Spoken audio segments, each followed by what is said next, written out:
wali syarat nyifati Allah sing permanen. Ketika Allah mensifati dirinya al-hadi, zat yang memberi petunjuk, maka sifat ini lazimah abadi ila yaumil. Maka apapun rusak dunia iki tetap akan ada orang baik ila yaumil. Bukan karena orang ini hebat, bukan. Wong zaman rusak kok tetap bukan. Karena Allah yang al-hadi. Sing hebat berarti Allah, bukan kita. Coba kita hidup di zaman akhir. Wong wedok do katokan cekak, fitnah kayak apa? Kayak apa fitnah kita di zaman akhir? Perkara apa dadi fitnah? Jagone ra dadi menteri geger. Nak jenenge dunya. Jadi jenenge dunya, tapi tetep do saleh. Wong ibadah tambah ke kaji lo antri. Del kaji 36 juta. Indonesia ku antri-antri puluhan tahun. Wa qala ta'ala afa hasibtum annama khalaqnakum abatsan. Afa hasibtum mono to nyangka sira kabeh annama khalaqna mestine gawe ingsun kuwi sira kabeh tak gawe abasan khali ora ana gunane. Masa kamu ngira bahwa penciptaan kalian tuh gak ana gunane? Wa annakum lan nyangka sira kabeh. Wa annakum lan kowe nyangka sira kabeh ilena maring ingsun kowe nyangka la turjauna ora den balekno sira kabeh. Orang yang selalu berpikir bahwa dirinya itu teledor dalam hal taat, padahal Allah selalu baik pada dia. Kalau selalu berpikir gitu, mesti ya tawalladu dadi kalahirna minha sange hadil fikra al haya wisin. Wa hadza tafakkuru tailah mikir yazidu nambe apa tafakkur fi khaufika indal mudisi rawati minallahi sange Allah taala. Orang yang berpikir demikian terus isin terus dadekno wedi pangeran. Wa yahmiluka lan dorong apa iki hada ka ing sira alalau min nafsika ing atase modo awak sira mengkritik diri kamu sendiri wa taubihiha lan melehno nafsika wa mujamanabati taksiri lan ngeduwi pepeko wa mulazamati tasmiri lan mulazamah netepi cangcut. Tasmir mana cangcut napa serius nih tasmir bahasa Indonesia ini serius. Kalau orang tahu dirinya gegabah pepeko dalam ibadah kemudian tahu itu disalahkan Allah, pasti dia akan menjauhi taksir itu, sembrono itu, dan selalu serius melakukan ibadah. Mun kula terangno nggih masalah mulai fikrotun fi wa'dillahi ta'ala. Terus kita tahu di Quran di hadis itu ada janji Allah, kemudian ada ancaman Allah. Terus yang dijanjikan tentu para wali. Wali wong apik kowe wali, sanggepe wali. Wali amatir wali pokoknya wali.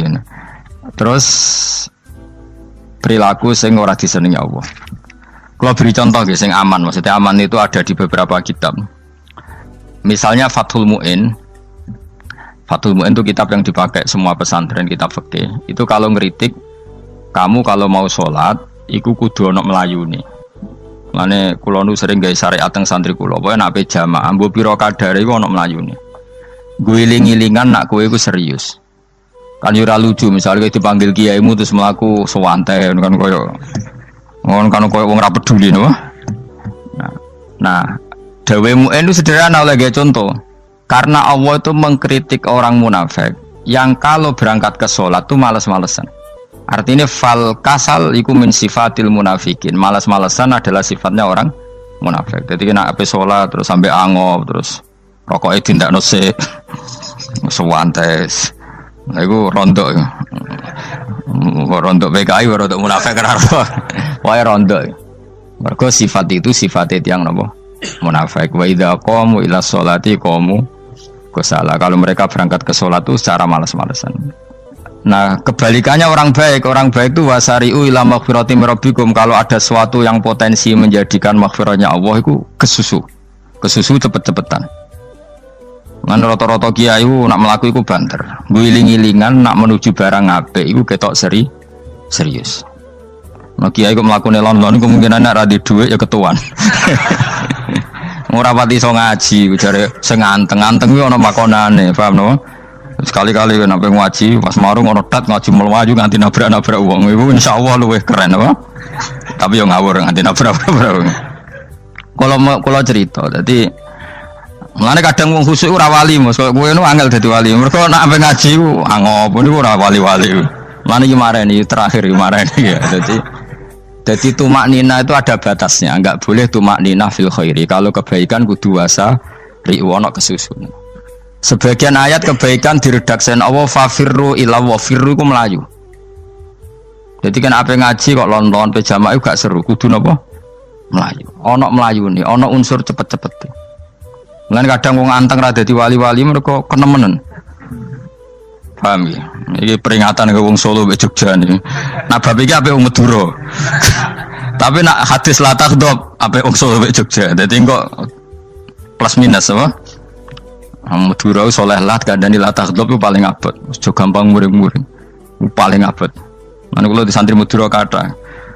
Tak kandhani pantangane hadisnya Madura la takhdab. Mergo Madura paling susah nak disuruh menahan muring-muring. Nah wong Solo Jogja nak kon kesusu ra gelem.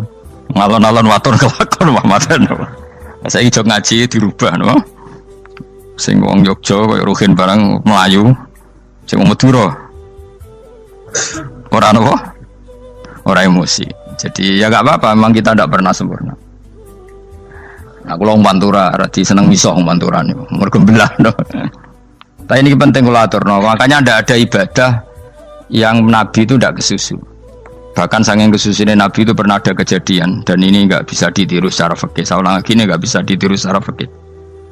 Ada air itu kira-kira ya hanya sekitar 100 meter. Tapi saya ulang lagi ini nggak bisa ditiru secara fikih. Nabi itu tidak wudhu, tapi tayamum yang dekat sama debu di dekat kamarnya Nabi. Itu riwayat yang memang nggak bisa ditiru tapi harus dibenarkan. Ketika Nabi ditanya, kenapa engkau tidak menuju air itu? Jadi, saya tidak yakin sampai air itu. Padahal saya kesusu nang suci.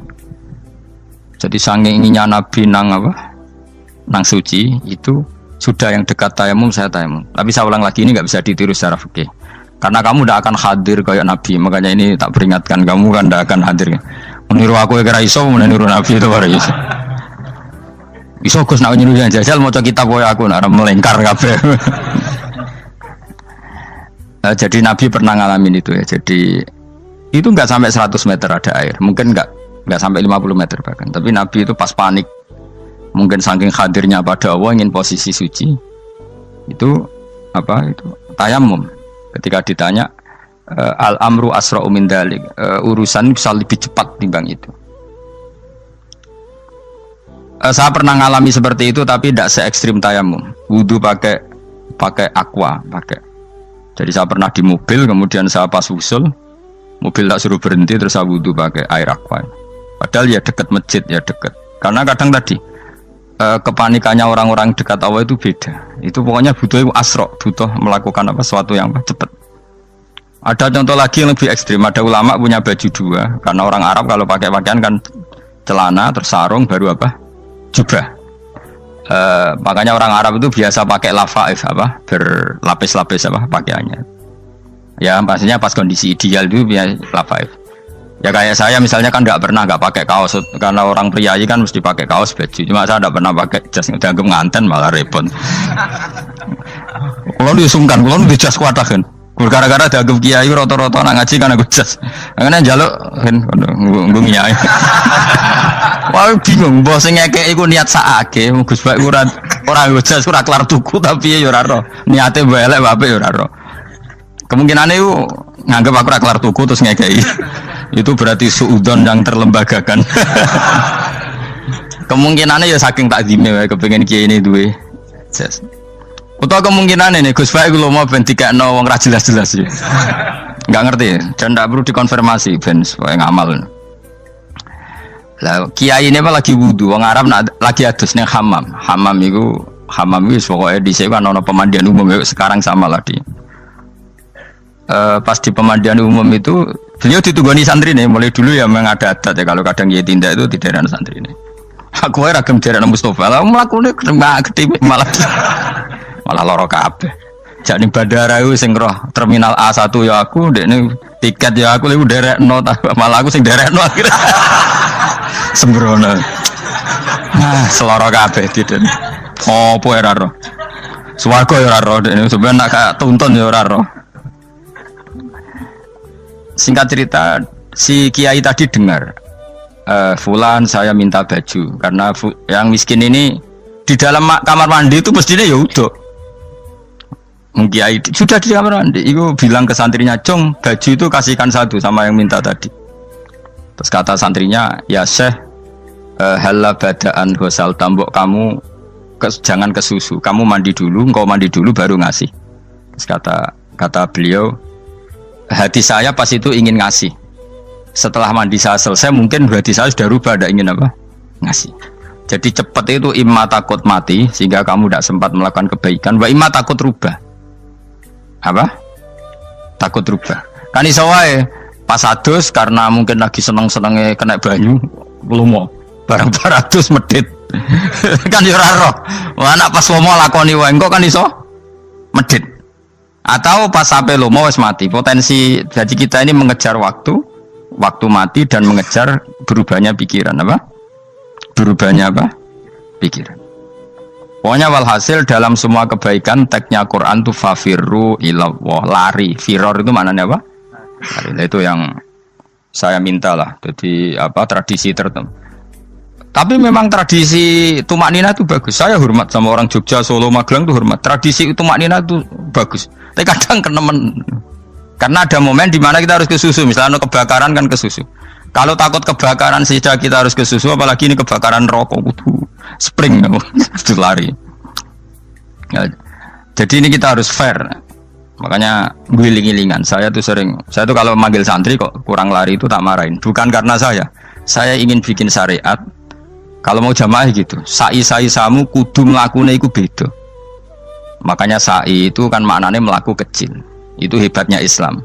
Tawaf itu kan yang 3 kali pertama itu disuruh romal itu lari-lari apa? Kecil. Sa'i juga sama. Itu guling-gilingan, kita ndak boleh sowan pangeran dingin-dingin saja. Emang kalau loh.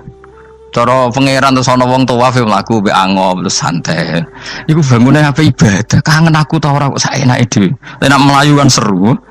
Apa? Senajan wis ketemu pangeran Gusti paringi sugih wis ngono lah pokoke. Ya ora kurang ajar melayu ku susu jebule njaluk ya apa? Sugih. Ya eling-eling ya. Jadi ini kula suwun lah. Tapi ora 100 gebut mlaku 120 iku ngawur nek iku. Pokoknya ana kesusune lah, entah berapa kadarnya itu ana. Mergo istilah pangeran apa wasari'u bergegas lah. Ya apa? Makanya Nabi dulu pinternya gitu. Ada Bani Sulaim, Bani Ghifar itu punya adat tumak nina. Itu sama Nabi dipuji. Adat kamu bagus tumak nina, tapi dikurangi tumak ninahnya kalau dalam kebaikan harus ke susu.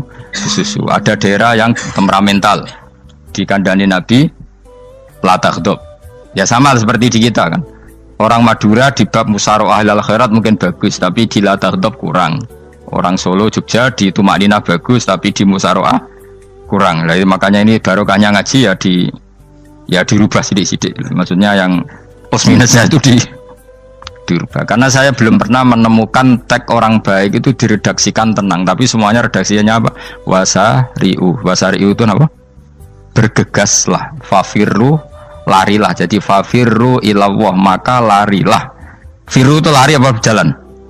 Lari. Supaya maksudnya lari itu tidak harus lari kayak pembalap itu enggak. Pokoknya ada unsur kesusunnya gitu. Ada unsur bergegas. Dan karena ada etis memang, misalnya saya sebagai anak dikasih tahu babak atau kangkang Gus ibu sedang gerah serono swantai itu kan kayak gak ngergani wong tua. Kudu ono Melayu nih. Dan di sini ini maka diredaksikan di semua riwayat Nabi itu kalau jalan wa idza masa, Nabi kalau jalan itu fakaan namayan hattu min sobabinir takoh. Semua dibak menerangkan apa Nabi kalau jalan itu seakan-akan turun dari tangga. Maknanya cepet. Fakaan naman hatto min sobabinir takoh. Jadi Nabi kalau jalan itu cepet. Ya dong ini ya, paham ya? Ngiling-ngilingan. Nah, ciri utama berpikir secara Qur'ani adalah apa? Kamu mencari sifat-sifat wali Allah. Dan ternyata sifat wali-wali Allah itu musyaroah ilal khairat kalau melakukan kebaikan ke susu.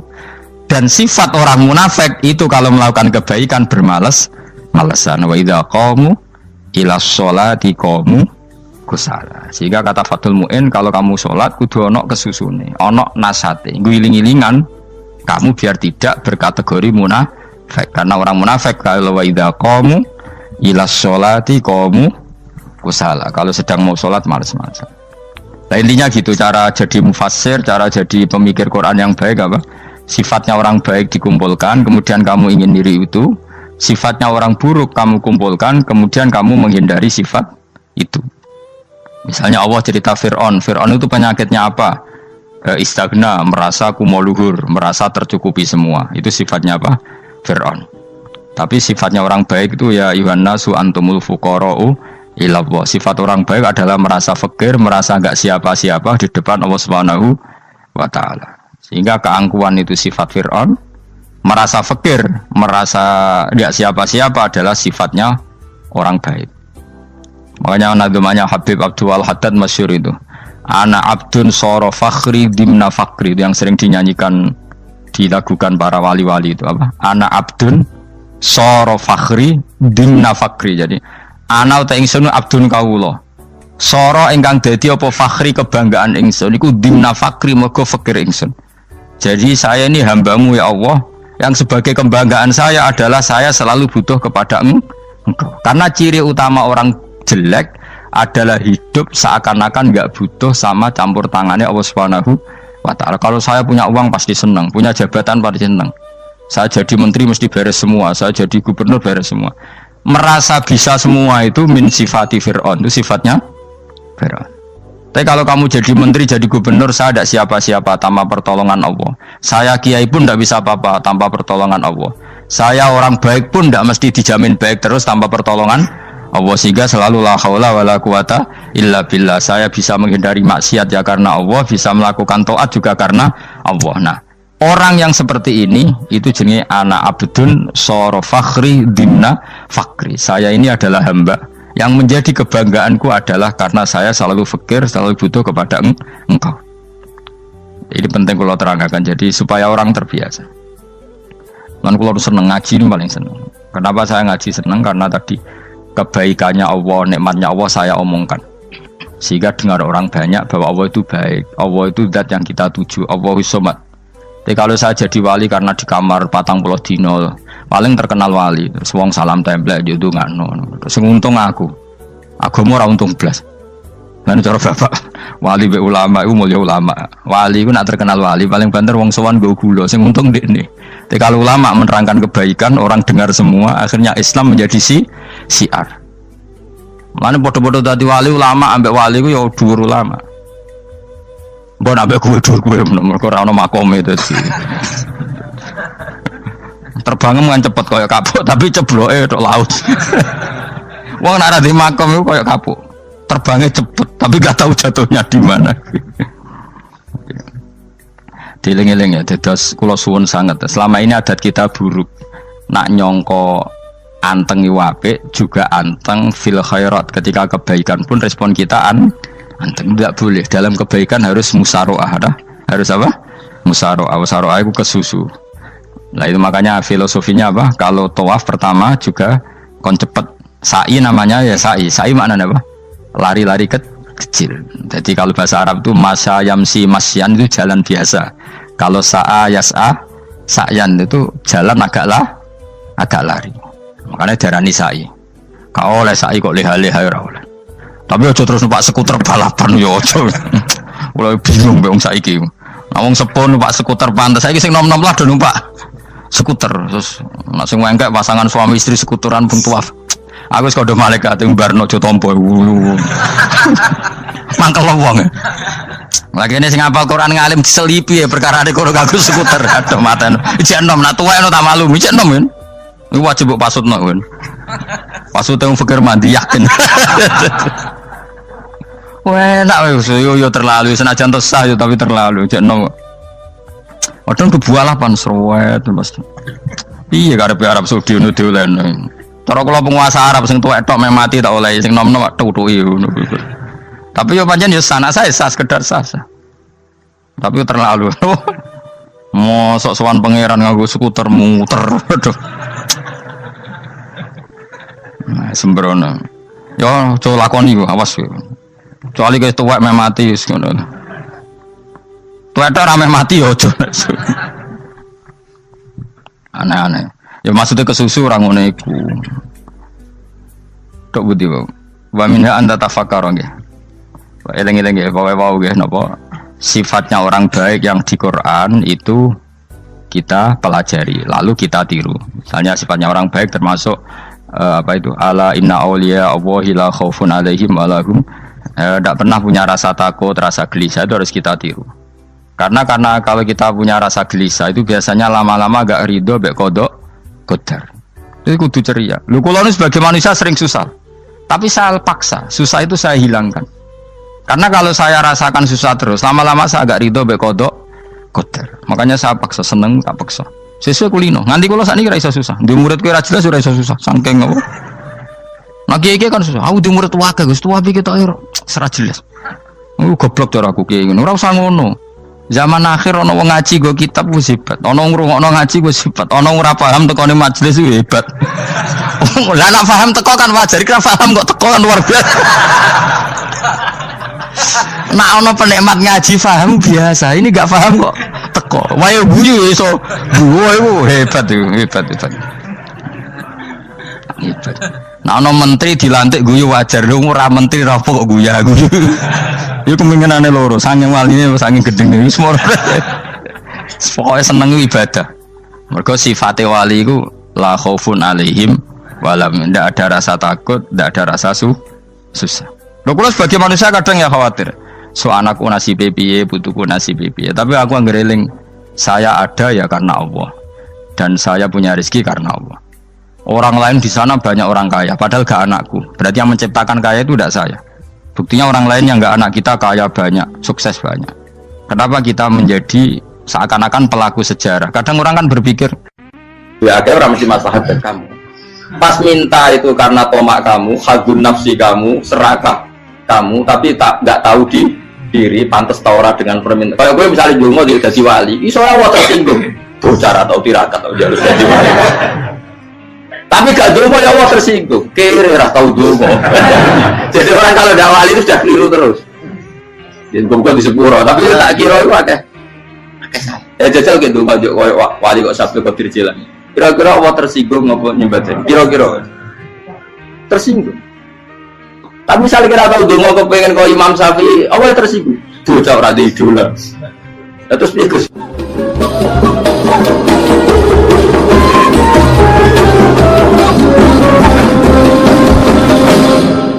Artinya gini loh, ketika manusia mengatakan mampu, itu ada sekian hal yang manusia itu tidak ikut melakukannya, tidak ikut menciptakannya.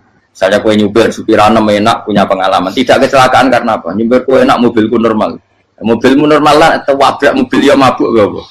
Nah di sini ini manusia dituntut, diingatkan terus, kamu itu butuh Allah, rahmat Allah itu yang melindungi kamu, bukan keahlian kamu, bukan kecakapan, karena tanpa itu semua tidak bisa, semuanya Allah. Ya, tapi manusia tadi gara-gara misalnya tadi mobilnya normal, dia punya keahlian nyupir, terus mengklaim kalau keselamatan dia itu karena hati-hatinya dia, karena mobilnya normal. Padahal ada sekian catatan yang menjadikan dia selamat dan semuanya itu kudrahnya Allah Subhanahu wa Ta'ala. Misalnya gak ditabrak wong mabuk, gak ono gempa, gak ono bumi merekah. Misalnya kita pintar nyupir lah, terus bumi mangap, terus kita templung nggak apa-apa. Kemudian daerah-daerah kayak ya rasa tak sebut nomor itu. Kira tahu muka siapa ya, bener mari tak sebut nomor yang ngeri. Intinya Indonesia ora aman, tapi kita tenang aja satunya ora aman kabeh, ora sing aman. Ora usah kuwatir likuifaksi, ora usah kuwatir meteor jatuh, kabeh ya potensi, no? Potensi semua. Sehingga ini sedikit saya ijazahkan. Suatu saat kata Rasulullah, saya yang Mu'ad melihat kamu hanya sejengkal di depan para ulama ketika nanti di akhirat. Terus Mu'ad tanya, Rasulullah tanya, kenapa kamu hanya satu jengkal dengan derajatnya para ulama ketika sowan Allah? Terus jawabnya Mu'ad, kamu punya amal apa? Terus jawabnya Mu'ad, ya Rasulullah, saya tidak pernah melangkahkan satu kaki, kecuali saya tidak pernah yakin apa bisa melangkahkan kaki yang satunya. Dan saya tidak pernah mengunyah satu makanan, kecuali saya juga tidak pernah yakin apa bisa menelannya. Dan saya tidak pernah bernafas satu nafas kecuali saya tidak yakin apa bisa nafas berikutnya. Saking dia tergantung ta'aluk semuanya sama kudrahnya Allah Subhanahu wa Ta'ala. Kalau kita ini kan sok. Kalau makanan sudah di depannya kayak pasti bisa makan. Kalau dia sudah sehat jalan seakan-akan pasti bisa meneruskan. Padahal 0, sekian detik gue melaku dihantam mobil ya selesai.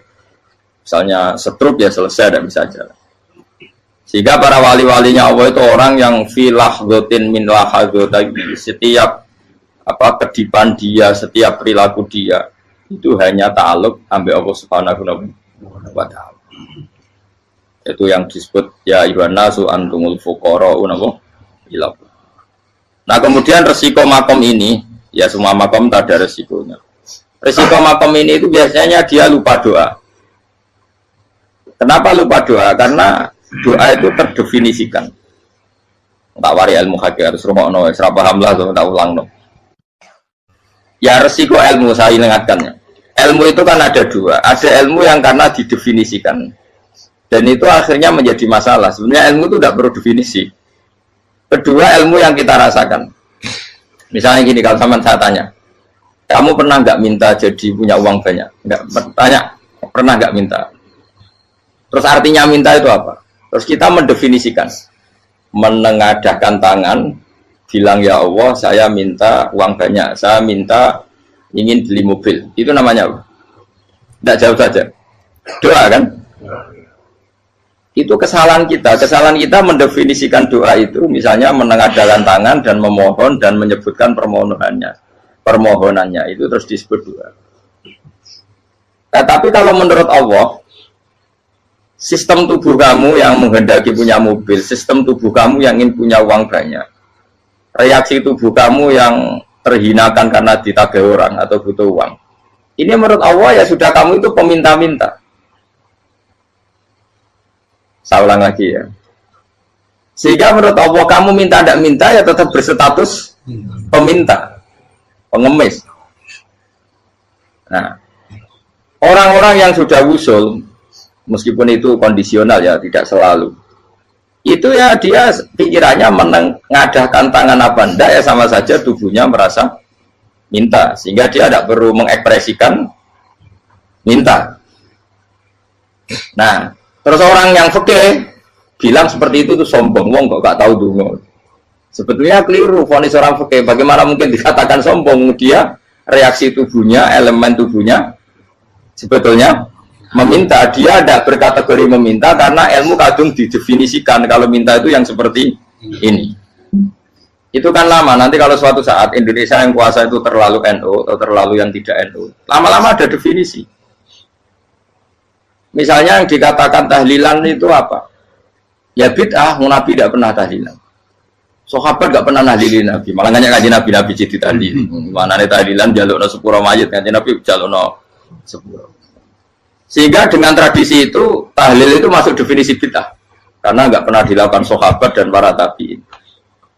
Ya salahnya kamu definisikan. Tapi kalau udah kamu definisikan, sediarani tahlil, ya mau la ilaha illallah. Terus mungkinkah satu bacaan la ilaha illallah dilarang? Wong ra oleh maca kalimat tauhid. Jadi misalnya tahlil itu nafatno kalimat tauhid. Oke tok orang ora iso dilarang tapi nak tahlil itu mitung dinane mayit koyo budo, samane kriminal. Enak. Ya sudah seperti itu. Makanya banyak orang salah itu karena ilmu kadung didefinisikan. Nah, definisi itu sebenarnya tidak mengikat dalam banyak hal. Ini penting saya utarakan. Ya karena seperti itu. Makanya itu masalah-masalah besar antara kita dan firqah-firqah yang lain, masalah ahli sunnah, terus masalah yang lain-lain. Memang ya sudah seperti itu. Ya saya ulang lagi ya. Ketika Nabi Ibrahim mau dibakar Namrud, itu masyhur cerita itu. Dan kemudian jadi Nabi namanya Habib Syahid.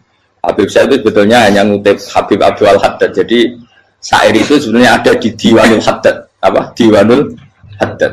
Diwanul Haddad itu syair-syair Abdul Haddad ketika beliau usul, beliau mukasyafah. Terus bagian dinyanyikan Habib Syahid terus jadi populer. Saya ulang lagi ya. Tubuh kita, misalnya kamu lapar, perut kamu kan mereaksi minta makan. Andaikan kamu itu Tuhan, kan kamu tahu bahwa perut kamu itu minta makan. Tanpa kita bilang ya Allah saya minta makan, Allah tahu kalau reaksi tubuh kamu minta makan. Sehingga orang yang tidak minta pun asal makomnya makom yang ikrar, mengakui kalau dia butuh, ya namanya sudah minta. Tapi fikih kadang mendefinisikan sing darane minta itu hanya madhep kiblat terus menengadakan tadi dan sebagainya. Ya sudah kita sebagai orang pengikut ya yang ikuti fikih, yang ikuti tasawuf sebetulnya itu definisi yang sepihak. Sehingga ketika Nabi Ibrahim mau dibakar Namrud, masyhur itu cerita itu. Beberapa hari mungkin bulan-bulan orang disuruh Namrud cari kayu sebanyak-banyaknya. Ketika kayu sudah terkumpul mungkin satu lapangan, Ibrahim mau dibakar. Pegawainya Namrud itu bingung caranya mencalok Ibrahim. Mereka saking gedene napa? Api. Nak dicalok ke ado itu ratok tengah. Nak diparekno itu kepanasan. Masyhur. Setan zaman itu orang akeh dadi setan tenan. Saya kan duplikatnya sakit, jadi setan rata muncul. Wong duplikatnya wis napa? Akeh. Singkat cerita setan itu muncul pura-pura jadi manusia terus ditemukan manjane. Manjane itu semacam ketepil besar yang jadi mana ya dari kiai ketepil haram, mereka penemunya setan. Jadi ini tuh. Tapi nak manjane penemunya setan itu betul. Walhasil terus dibikinkan satu manjane semacam ketepil besar terus Ibrahim dilemparkan ke api lewat apa ketepil tadi idenya siapa setan. Nah ketika di tengah api itu unik, kata malaikat Jibril datang terus tanya sama Ibrahim, ya Ibrahim apa kamu butuh saya? Butuh alakah haja, apa kamu punya kebutuhan? Jawab Ibrahim lah, saya tidak punya kebutuhan. Amma ilaika fala, kalau ke kamu ndak, karena kamu makhluk apapun keren kamu Jibril tetap kamu makhluk. Amma ilaika fala. Nggak, maksudnya butuh ke Allah nanti saya nyampaikan. Malah dinya Nabi Ibrahim, kalau Allah tidak usah kamu sampaikan ya sudah tahu. Gua be Jibril. Oh, nak gue ditekat kan. Ya saya ulang lagi, apa kamu punya kebutuhan? Alaka hajalah ama ilaika fala, kalau ke kamu ndak. Ndak maksudnya butuh ke Allah nanti saya sampaikan. Karena Jibril yang mentang-mentang dekat sama Allah dan tukang memberi informasi. Saya kata Ibrahim, kalau ke Allah sih tidak perlu kamu, dia sudah tahu. Nah itu terjadi nagamanya Habib Abdul Haddad masyhur itu apa? Hasbi min su'ali ilmuhu bihali. Jadi cukup ilmunya Allah itu menjadikan saya tidak perlu minta. Hasbi min su'ali ilmuhu bihali. Jadi ada kondisi tertentu yang para wali itu, saya ulang lagi kondisi tertentu yang para wali itu ya tidak minta. Tapi kalau itu ditiru jenengan semua ini jadi keangkuhan. Kenapa? Wes oga donga tangane ditenangkan. No, atine ora eling pangeran kan asline ra njaluk tenan. Lha aja niru wali-wali. Nah, wali-wali itu kan misalnya tangannya tidak menengadah tapi semua sistem tubuhnya merasa butuh sama Allah. Saya itu pernah ya. Tapi itu kondisional dan saya juga ngulang enggak mesti bisa. Ketika saya umroh itu pernah saya ada satu kondisi itu doa ya di putaran pertama toh. Di putaran pertama saya berdoa ya agak banyak di multazam. Putaran kedua mau berdoa sudah tidak berani lagi. Sampai ke-7. Hari kedua ya tidak berani, hari ketiga tidak berani. Nah seperti itu tidak bisa dibuat-buat meskipun saya juga agak ingin. Tapi ya pas itu ya nggak bisa. Gara-gara itu korban kitab hikam, ya kitab hikam yang terkenal. Kitab hikam itu pernah cerita gini. Rubbama dallahum al-adab ala tarkit tolak. Terus di antara makalahnya itu wa inna ma yunabbahu man yajuzu alaihil ikhfal. Tapi kamu jangan niru dosa kan. Tapi jangan ingkar ilmu ini tambah dosa kowe. Jadi niru ya dosa, ingkar ya dosa. Jadi ada seorang wali kata hikam. Kadang-kadang seorang wali itu mau doa diulang itu sungkan. Kenapa? Yang perlu diingatkan tuh yang potensi lupa. Allah kan masih ingat doa kemarin. Lalu gara-gara saya sebelum umroh itu mensinau kitab hikam agar aku dulu. Ya Allah, sing tak dungani ini aja eling kok tak eling nomene. Jadi wa inna ma yunabbahu man yajuzu alaihi yang bisa diingatkan hanya orang yang potensi lupa. Sementara Allah udah akan. Tapi kan akhirnya doa eling. Ya Allah kayak kemarin. Hari ketiga ya Allah kayak. Makanya menurut saya ilmunya orang hakikat itu juga dari sisi kriminalnya karena ya tadi. Tapi kamu ingkar ya keliru. Memang Allah nggak mungkin lupa ngapain kamu ingatkan. Makanya menurut saya Allah itu mandat terbaik benar-benar Rahman Rahim. Mestinya nak Allah terbaik itu mau bedino malah ngamuk. Lah aku lagi tapi mbok ilang eling kok. Tapi Allah itu maklumi ya, dengan kekeliruan. Kita ini kan selalu keliru. Donga terus ya keliru sebetulnya. Karena seakan-akan kan mengingatkan seseorang yang mungkin lupa. Wong Allah tidak pernah lupa kok, kamu ingetin terus. Atau kamu menggurui Allah, yaitu ya Allah nang sebadani kalau di dia padahal nggak mesti maslahat bagi kamu. Dia orang mesti maslahat bagi kamu. Maka ada sekian contoh yang wali itu dibully pangeran. Saya sering cerita, banyak cerita wali itu dibully pangeran. Digarap pengen. Nanti gara-gara salah itu. Saya pernah cerita dan itu ada di hikam di kitab itu. Itu ada. Ada wali itu tukang hamal. Hamal itu manol di pasar itu tukang angkut. Jadi kalau ada orang bawa barang berat diangkut dia terus misalnya kalau dulu mungkin ya ke kereta atau ke singkat cerita terus diupai. Setelah dapat apa dia pasti pulang karena dia hanya butuh makan satu piring karena dia tirakat makan satu piring untuk ibadah 24 jam. Singkat cerita dia ngeluh ya Allah.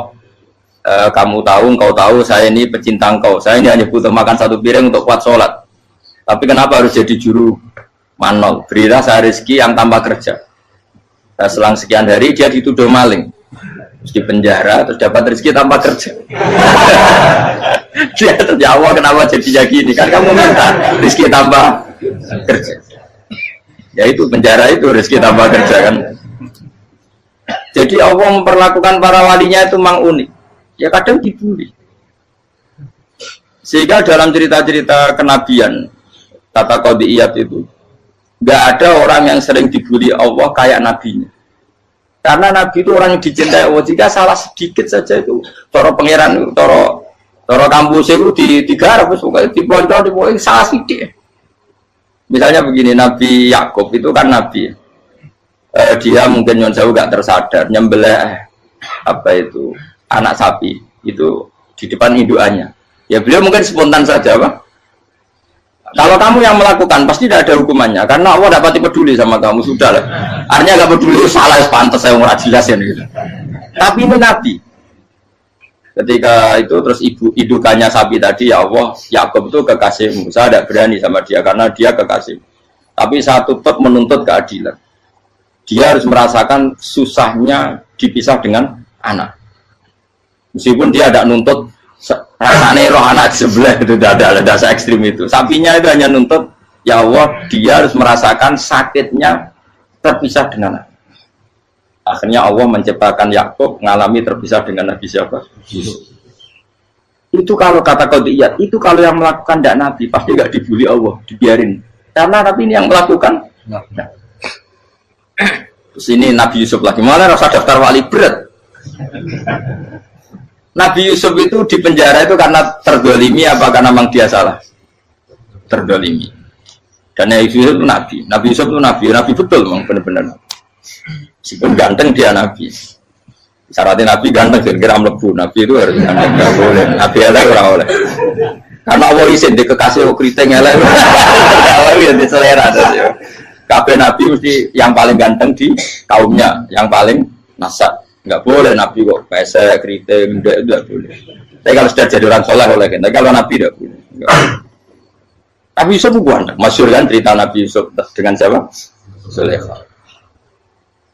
Dan belum ada orang dalam keadaan darurat masih cerdas kayak perempuan. Jadi singkat cerita, ketika Yusuf diajak Zulaikha selingkuh nggak mau kan keluar dari kamar. Dalalah kebetulan wa alfaya sayyidah Rajal. Itu si Zulaikha tadi spontan langsung bilang, wahai suamiku, apa hukuman orang yang ingin menodai keluargamu? Itu wong wedok. Padahal dia agak terencana, dia pun nggak bayangkan kepergok suaminya. Itu dalam keadaan kepergok itu masih cerdas. Suamiku, apa hukuman orang yang mau menyelingkuhi keluarga Anda?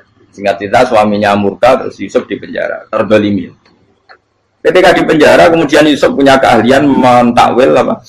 Mimpi. Kan tadi suaminya Zulaikha itu tidak sampai raja ya, kira-kira PM atau menteri. Raja itu punya mimpi yang bisa nakwil itu hanya Yusuf. Singkat cerita terus utusan raja datang ke Yusuf dan takwilan Yusuf terbukti benar. Tapi Yusuf ini seorang nabi, saya ulang lagi Yusuf seorang nabi dia tapi ya manusia. Bilang gini ke utusannya, coba bilangkan ke raja kamu di penjara ini ada orang yang di penjara secara terzalimi yaitu saya. Tolong laporkan ke majikan. Itu Allah tersinggungnya itu bukan main. Nabi kok lapor makhluk. Itu tersinggung. Nah aku kan gak piye. Ngajak no proposal ya ora piye. Wis pokoke Allah mek kuwi ora piye.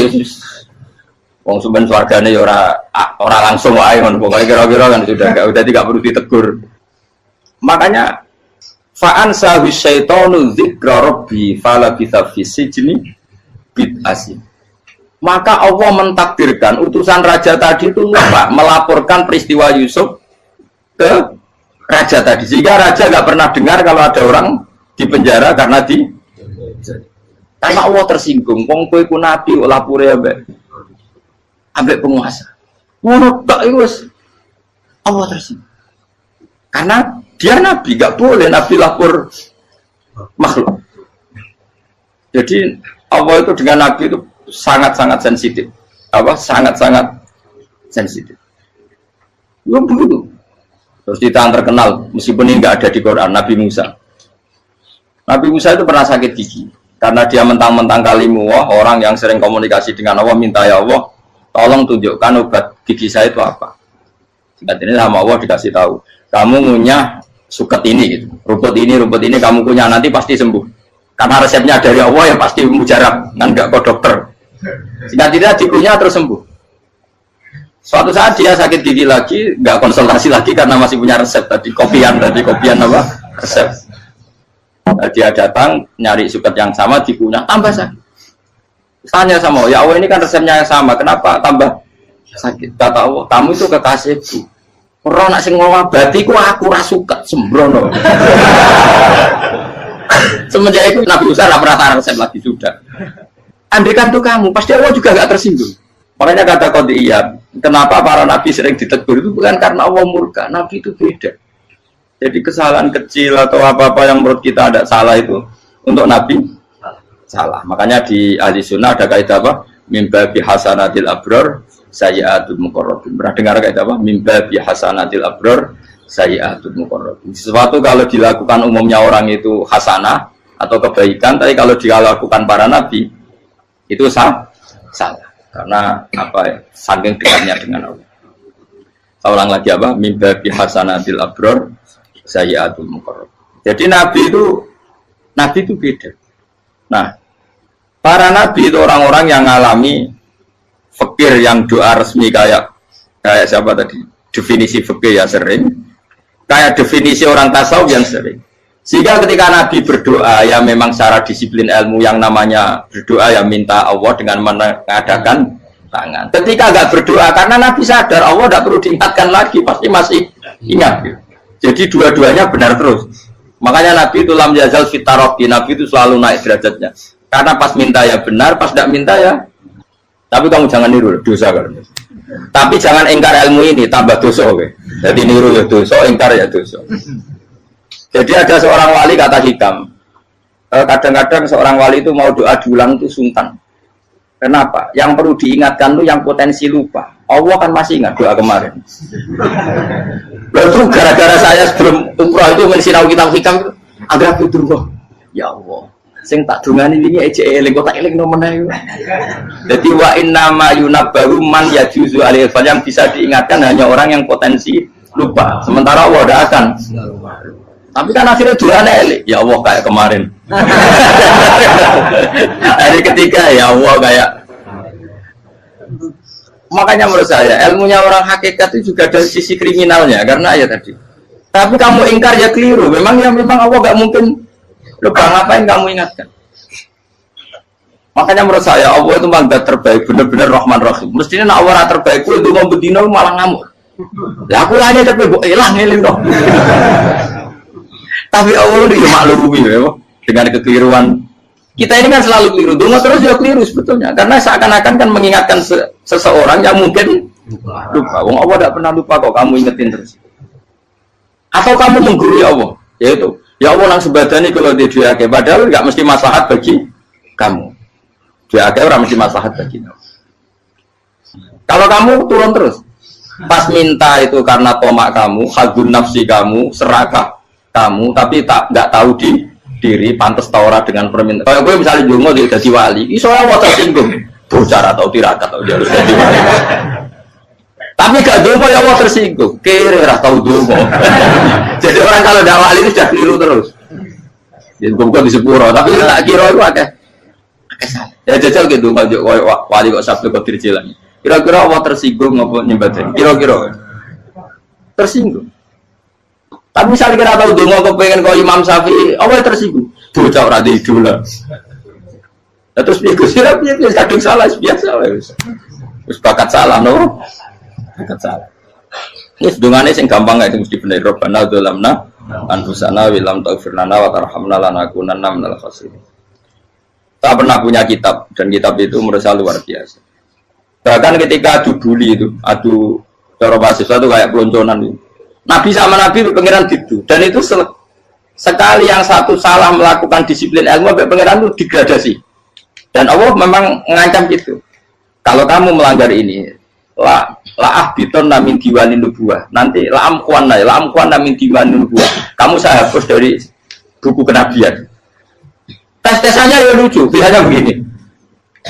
Kata Nabi Musa kan ditanya. Ketika dia khutbah ditanya orang. Siapa orang paling alim ya Nabi Allah? Sekarang orang paling alim itu siapa? Nabi Musa jawab, saya kan. Jadi Allah tersinggung karena wong kok berarti ini bono. Tapi ada kan Nabi Musa kok jawab Fauzi itu salah, tambah salah meneh. Atau enggak Fuhen, malah salah meneh. Tapi jawab Musa itu salah. Saya Gusti, saya kan. Orang paling alim siapa? Saya. Allah memperingatkan Musa, ada seseorang yang lebih alim ketimbang kamu. Coba kamu harus ketemu dia. Ketemu dengan cerita ketemu Nabi siapa? Khidir. Terus dalam 3 sesi ini, 3 babak ini buli-bulian. Nabi Khidir itu dalam 3 babak ini selalu kelihatan salah. Di antaranya adalah kalau sekarang ya mungkin di gonjak sepeda motor atau perahu kalau dulu yang menggratisi dia numpangi sepeda motor malah spionnya dicopot. Spionnya dicopot, dirusak. Tapi Musa kan sudah digratisin malah rusak yang motornya yang apa? Menggratisin. Nabi Khidir masih tenang. Kamu tidak paham. Ya, Nabi Khidir mesti tidak kamu tidak paham. Itu kata surahul hadis termasuk Ibnu Hajar al-Asqalani bilangin.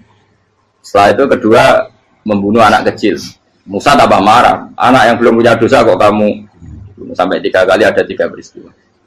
Itu kata surahul hadis. Andai kan Musa kok diam tidak protes, maka dia akan disalahkan Allah. Karena dia berarti membiarkan kemungkaran di depan matanya tanpa reaksi. Jadi sebetulnya ketika Musa berontak itu Nabi Khidir, Nabi tenan gitu. Jadi itu kan unik. Tapi berontak yang disalahkan. Jadi angel, sandi tes-tesan jadi Nabi itu angel. Misalnya kok Nabi Musa itu kayak model santri Jawa Timur. Nabi Khidir salah, derek mawon. Ya nabi jero barang mungkar. Menengae. Berarti ya nabi goblok kira-kira. Makanya memang Musa harus konsisten seperti itu, harus demo terus. Kayak saya misalnya sebagai kiai, ya harus seperti ini cara mulang saya. Enggak boleh saya misalnya terus anut mulang terus tawadu, meneng terus ora karu-karuan. Jadi andaikan Musa kok tidak protes itu malah salah. Ya memang harus. Dan itu Nabi tenang. Makanya Nabi itu akhirnya respect. Tidak ada hati sebaik Abu Musa. Risi itu gak nyaman ketika melihat kemungkaran. Jadi itu punya poin. Tapi lucunya Nabi itu yang jalan. Tak ada rasa kok amen tak kok. Tapi harus disalah no. Ya aku dari Nabi Musa. Ya jajal, dari peristiwa mana aku tak sabar rata kok. Kau jajal nih. Barang dijajal ya protes mana? Barang protes mana? Tinggal 1 kali kesempatan. Kue takok mana? Wes rada di muridku. Dikasih kesempatan lagi ya protes mana? Tapi itu justru itu menjadi kelebihannya Nabi Musa karena syarat seorang nabi adalah al-musara'ah ila inkaril munkar kata Ibnu Hajar al-Asqalani. Syarat seorang nabi adalah secepat mengingkari sesuatu yang mungkar. Enggak boleh. Ya toh kan misalnya kita jadi murid terus gurumu itu gandeng artis atau gandeng penyanyi dangdut. Dia derek mawon. Jadi guru bener gila banget. Tapi kalau guru tersinggung, ora hikmah itu. Kan bingung loh. Di guru itu kan bingung loh. Kalau kita guru jadab, orang Jawa Timur apa? Gurumu gandeng penyanyi dangdut. Reaksimu biasa saya takut. Ayo loh, nak elek kan gak iri. Biasanya nak elek itu nak iri.